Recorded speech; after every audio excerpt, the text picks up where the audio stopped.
Hello yes welcome to our channel. So ఈ రోజు నాతో పాటు అంటే చాలా మంది కూడా ఆడవాళ్ళు చాలా క్వశ్చన్స్ చేయడం జరుగుతుంది. సో ప్రతి ఒక్కరు కూడా డైట్ విషయంలో చాలా అంటే కన్ఫ్యూజింగ్లో అండ్ దట్ హౌస్ వైఫ్స్ అయితే మరీ ఎక్కువగా క్వశ్చన్స్ చేయడం. సో అందుకనే ఈరోజు మీకోసం డైటిషియన్ని తీసుకొని వచ్చేసాను, రష్మిత గారు. సో మాట్లాడేద్దాము. ఈరోజు మీకున్న డౌట్స్ని నేను నా రూపంలో అడిగి తెలుసుకుంటాను. నమస్తే అండి. నమస్తే రెబక్క గారు. నైట్ టైం తింటున్నప్పుడు ఫుడ్ అంటే మనం డే తింటాం, నైట్ తింటాం, బట్ ఎక్కువ శాతం నైట్ టైం బాగా తినే వాళ్ళలో బెల్లీ ఫ్యాట్ అనేది చూస్తూ ఉంటాం. సో అంటే ఇది ఒకటి రీజన్ ఏంటంటే మనం ఎలాంటి యాక్టివిటీ చెయ్యము దాని రిలేటెడా, లేకపోతే ఇంకేమన్నా అక్కడ చేంజెస్ ఉండొచ్చు అంటారా? యాక్టివిటీ చేయము, అది one of the reasons. But ఏంటి అంటే నైట్ ఆఫ్టర్ 8 కానీ 8:30 తర్వాత కానీ తింటున్నాము అంటే మన డైజెషన్ ఏదైతే ఉంటుందో, డైజెస్టివ్ సిస్టమ్ ఏదైతే ఉంటుందో అది స్లో డౌన్ అయిపోతుంది. రైట్. సో అది స్లో డౌన్ అయిపోయింది అంటే అక్కడ మీకు ఏం జరుగుతుంది, మీరు ఏది తిన్నా అది ఫ్యాట్ కింద కన్వర్ట్ అయిపోతుంది. So your energy is not getting converted. అంటే మీరు తింటున్నారు, ఎనర్జీ ఇస్తున్నారు బాడీకి, బట్ వర్క్ చేయట్లేదు. మనం డైరెక్ట్ వెళ్ళి పడుకోవడం, లేదు అంటే జస్ట్ స్టేబుల్ ఉంటాం, వీల్ నాట్ మూవ్ కదా. మనం ఏదైనా వర్క్ చేయడం లేదా వాకింగ్ చేయడం లాంటివి చేయరు, జనరల్ గా చేయరు ఎవరు కూడా. Right.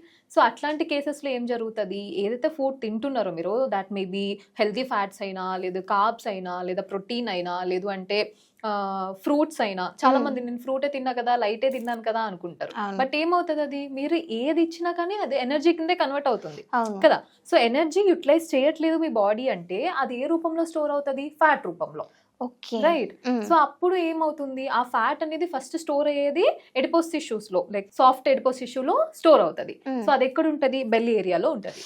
Right. So belly area మొత్తం బల్జౌట్ అయిపోతుంది. సో అది మీకు బెల్లీ ఫ్యాట్ ఎక్కువ అయిపోతుంది అని చెప్పేసి అంటే, నేను బాగానే తింటున్నాను, అంతా బాగానే ఉంటుంది, అయినా నాకు బెల్లీ ఫ్యాట్ పెరిగిపోతుంది అంటారు. మీ టైమింగ్స్ కూడా ప్లేస్ మేజర్ రోల్ కదా. నాట్ ఓన్లీ మీరు ఏం తింటున్నారు అనే దానికంటే మీరు ఏ టైంలో ఎంత తింటున్నారు అనేది కూడా ఇంపార్టెంట్. ఓకే, అంటే టైమింగ్ అంటే ఏ టైంలో కరెక్ట్ టైమింగ్ అంటారు? సో ఇప్పుడు మీరు బిఫోర్ 8 తినేసారు అంటే దాట్ ఈస్ హెల్దీ వే. అంటే ఆబ్వియస్లీ అంతకు ముందు మనం 7:30 లోపు తినేయాలి, 6:30 లోపు తినేయాలి అని చెప్తాం. బట్ ఈ కాలంలో ఎవరికంత టైం లేదు కాబట్టి మేక్ ఇట్ అట్లీస్ట్ 8 కంటే ముందు తినేసారు అంటే well and good. Okay.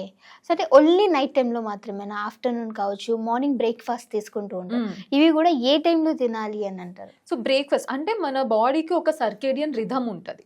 Right. So ఇప్పుడు మన హెచ్సిఎల్ కాన్సన్ట్రేషన్స్ ఏవైతే ఉన్నాయి, డైజెస్టివ్ జ్యూసెస్, మన టమ్మీలో డైజెషన్ జరుగుతుంది కదా, సో దానికి హెల్ప్ అయ్యే జ్యూసెస్ ఏవైతే ఉన్నాయో వాటికి ఒక కాన్సన్ట్రేషన్ ఉంటుంది. అంటే ఈ టైంకి ఈ కాన్సన్ట్రేషన్లో ఉంటాయి, ఈ టైంకి ఈ ఫుడ్ ఇంతే తినాలి అనేది ఒకటి ఉంటుంది అనమాట.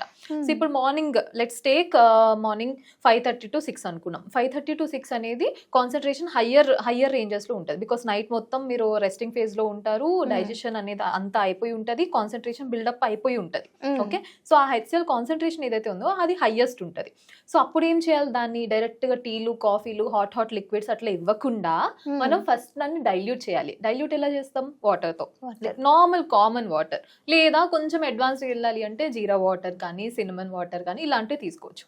ఓకే. సో అక్కడ డైల్యూషన్ అయిపోతుంది. 6కి డైల్యూట్ అయిపోయింది. తర్వాత బ్రేక్ఫాస్ట్ ఏ టైంలో తినాలి, 7 to 9 మీకు కాన్సన్ట్రేషన్ అనేది బ్యాలెన్స్ ఉంటుంది. సో ఆ టైంలో డైజెషన్ ఈజీ అయిపోతుంది. సో అందుకే మనం ఏం చెప్తాము, బ్రేక్ఫాస్ట్ అనేది హెవీ చేయండి. మీరు ఒక బ్రేక్ఫాస్ట్ తీసుకోవాలి, లేదంటే ఒక మీల్ తీసుకోవాలంటే హెవీ మీల్స్ ఎక్కడైతే పెట్టుకోవాలో అది morning time. Morning time. So అన్ని అక్కడ మీకు ప్రోటీన్స్ ఉండాలి, అన్ని కార్బ్స్ ఉండాలి అక్కడ, అండ్ ఫైబర్ ఉండాలి. ఓకే. ఫైబర్ డైజెషన్ కి హెల్ప్ అవుతుంది, ప్రోటీన్ ఆబ్వియస్లీ డే మొత్తంలో మనకు కావాల్సిన ఎనర్జీకి హెల్ప్ అవుతుంది, and complex carbs same energy division కి హెల్ప్ అవుతుంది. సో మసిల్ బిల్డింగ్ కూడా అక్కడ నుంచి స్టార్ట్ అవుతుంది. రైట్. సో అక్కడ మార్నింగ్ డే అయిపోయింది బ్రేక్ఫాస్ట్. తర్వాత mid day in the sense 10 to 11 అంటాం. సో అక్కడ కాన్సన్ట్రేషన్ కొంచెం తగ్గిపోయింది. సో అక్కడ ఏం చేయాలి, ఒక ఫ్రూటో స్నాకో ఏదో ఒకటి ఇస్తాం. చాలా మంది అంటారు, ఎందుకు అన్ని మీల్స్ ఇస్తారు డైటీషియన్స్, 6 మీల్స్ ఎందుకు ఇస్తారు, దానిలో 6 మీల్స్ అవసరమా, 3 మీల్స్ తింటే సరిపోతుంది కదా. బట్ ఈ కాన్సన్ట్రేషన్ ఏదైతే ఉందో దాని బేసిస్ మీద మనం డైట్ ఇస్తాం. ఓకే. అది బాడీ టు బాడీ డిఫర్ అవుతుంది. మేబీ మీ బాడీకి 3 మీల్స్ సెట్ అవ్వచ్చు, మేబీ నా బాడీకి 6 మీల్స్ కూడా ఎక్కువ అవ్వచ్చు. అంటే బాడీని అనలైజ్ చేసి చెప్తా.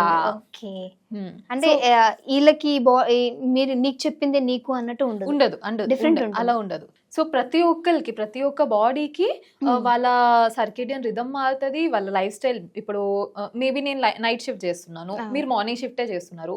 సో నేను సిమిలర్ డైట్ నేను మీకు ఇవ్వలేను కదా. నేను ఏదైతే ఫాలో అవుతున్నా అది మీకు ఇవ్వలేను, మీకు సెట్ అవ్వకపోవచ్చు మీ బాడీ, రైట్?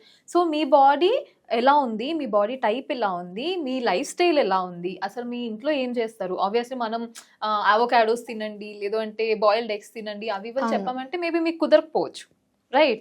సో అందరికీ సేమ్ ఉండదు, అందరి లైఫ్ సేమ్ ఉండదు, అందరి కిచెన్ సేమ్ ఉండదు. సో మీ కిచెన్ లో ఏమున్నాయో I should study first. So అప్పుడు మాత్రమే మీరు రెస్ట్రిక్షన్స్ లేకుండా కంటిన్యూస్ గా తీసుకుంటారు డైట్. ఇప్పుడు నేను నాకు నచ్చినట్టు ఏదో ఆవకాడో తినేసి, లేదు అంటే బ్రాక్లీ తినేసి, అట్లా నేను హెవీ డైట్స్ ఇచ్చేసి ఎగ్జాటిక్ డైట్స్ ఇచ్చేసాను అనుకోండి, అప్పుడు ఏం జరుగుతుంది, అది మేబీ మీ కిచెన్ లో అవైలబుల్ లేకపోవచ్చు. ఏం తింటాంలే రోజు ఇంత ఖర్చు పెట్టి అని చెప్పేసి వదిలేస్తారు మీరు. సో అప్పుడు మన టార్గెట్ రీచ్ అవ్వం కదా, రైట్? సో పేషెంట్ కూడా సాటిస్ఫాక్షన్, ఆబ్వియస్లీ పేషెంట్ సాటిస్ఫై అవ్వరు, మళ్ళీ రెస్ట్రిక్టెడ్ గా ఫీల్ అయిపోతారు. ఏంటి డైటీషియన్ వెళ్ళిన ఇంత హెవీ చెప్పింది నేను తినగలనా లేదా, ఇంత హెవీ ఇంత కాస్ట్లీ చెప్పారు, నేను ఎఫర్ట్ చేయగలుగుతానా, నేను నాకు నార్మల్ గా ఇవ్వచ్చు కదా, రైస్ తింటే ప్రాబ్లం ఏముంది, అది ఇదని ఆలోచిస్తారు. సో మనం పర్సనల్ గా వాళ్ళ ఇంట్లో ఏం జరుగుతుంది, వాళ్ళ ఫ్యామిలీలో ఎంత మంది ఉన్నారు, అసలు కుకింగ్ ఎవరు చేస్తారు, వాళ్ళు చేసుకోగలుగుతారా, లేదు అంటే ఎవరి మీద డిపెండ్ అయ్యి ఉన్నారా, సో ప్రతిదీ చూసుకొని దాని అకార్డింగ్ గా డైట్ మోడిఫికేషన్స్ చేస్తాం. Okay, nice. So thank you so much అండి, చాలా మంచి ఇన్ఫర్మేషన్ ఇచ్చారు. Thank you.